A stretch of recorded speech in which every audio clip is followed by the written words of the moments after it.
Hey, so have you ever wondered where North Carolina's politicians have their own money invested? Most people don't know that in the state of North Carolina, candidates for state level political office are required to disclose high level information about their own personal finances. Now, for reasons I can only guess at, most politicians don't like to talk about this very much, but I'm going to show you how to find these disclosures and then walk you through what they say. These are called statements of economic interest, and they're publicly available information for anyone to look up on the internet, but you've got to know where to look.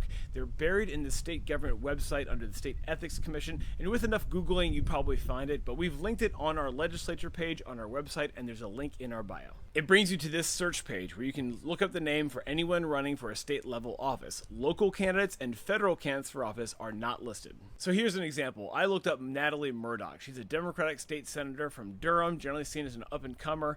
On her disclosure here, you can see Murdoch owns her own consulting company that does marketing and PR. Now, these disclosures contain three main areas: property interest, financial interest, and then civic and professional relationships. Murdoch's disclosure here is kind of boring. It doesn't appear she owns any real estate valued at $10,000 or more. The financial interest portion here requires disclosing ownership of $10,000 or more in any individual stocks, outside of a mutual fund or something, as well as ownership stakes in any other business entities. Again, not a lot here for Murdoch. Under professional and civic relationships, Murdoch was not a board member or contractor for any nonprofits in 2023. So Murdoch's disclosure was kind of boring, but rest assured, not all of them are. Like, check out Tom McInnes here. Tom McInnes is a Republican state senator from Moore and Cumberland counties, and in addition to his Pinehurst home, he also owns a place down in Ellerbe, as well as a beach house in Holden Beach. Tom McInnes owns at least $10,000 in each of 5 individual stocks. Now, that could mean $10,000 per stock, could be $1 million per stock, we just don't know.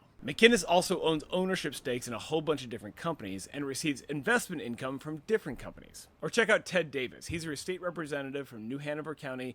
Davis hand-wrote his form, which is super inconvenient, but Davis and his wife appear to own a couple of different properties and a bunch of individual stocks. He also owns a stake in this random company, Corbett Industries, which he also receives income from. Now, it turns out that Corbett Industries sells land to developers all over southeastern North Carolina, which is kind of interesting. These disclosures are not very detailed, but they do give some interesting hints about where our politicians make their money, so go search for someone. If you find anything interesting, let me know.